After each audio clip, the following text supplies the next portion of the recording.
Podcast time again here at Solid Signal. The week is April 8th, 2019, and we finally have some baseball to talk about. If you've been listening to this podcast for quite some time, you know that baseball time is my favorite time of the year, and that baseball is my favorite sport of the year, and I love talking about it. And why should I be talking about baseball in a podcast that has to do with tech? Because baseball is most often seen by people on television and on their mobile devices. And when we talk about televised sports, we should be talking about 4K. 4K has not gone perhaps as quickly as most people wanted it to go. It's been around for about 7 years now and really hasn't lit up the world. It's kind of become the default for televisions because honestly it's so inexpensive, and that has to do partially with the demand. But when it comes to the programming, there hasn't been as much programming as I think we'd all want. And part of that has to do with sports.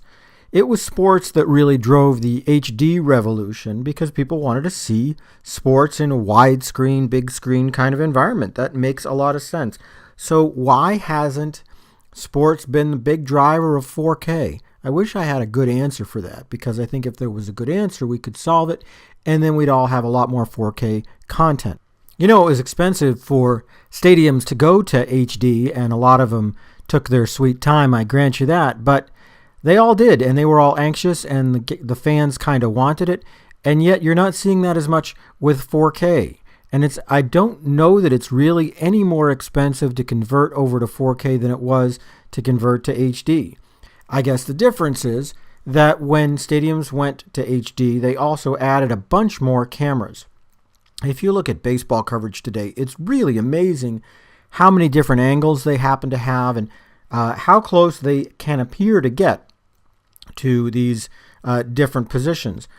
You ever wonder how they get that shot, right looking at the batter right at home plate? I mean, it would seem to be impossible since the camera would have to be situated between the pitcher and the batter, right?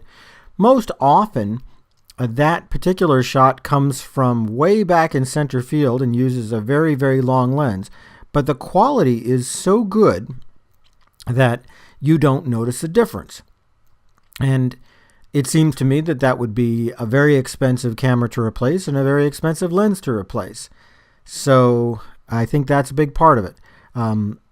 You see a lot more slow motion with baseball now compared to 10 years ago. You see a lot of different angles, and especially when a call is disputed, you realize how many angles there are, because you tend to all of a sudden pull out, here's one that appears like it's coming from the second base person's point of view, and here's one that looks like it's coming from first base, and here's one that looks like it's coming from above, and all of that.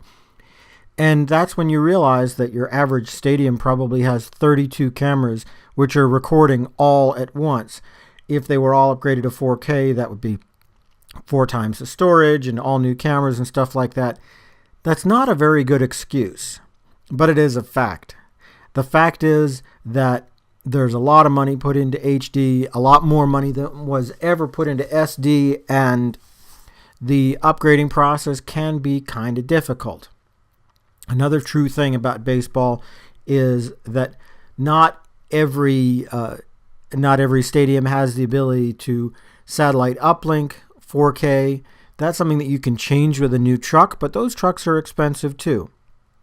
I'm not crying big old crocodile tears for team owners and stadium owners who charge $300 and $400 a seat for good tickets. I'm not saying that they're suffering in any way, but clearly they're spending their money on upgrading the stadium experience, not necessarily the home experience. This is probably my biggest beef with baseball overall, my friends, and I have to say it's throughout the league. Other sports have been pretty reasonable when it comes to balancing out the stadium experience versus the home experience. I think of how football got rid of the blackout rule and how there's always at least one free game on a week in your market, even on broadcast television. That's not true with baseball. Baseball teams have signed contracts with cable companies that have kept baseball off of free TV.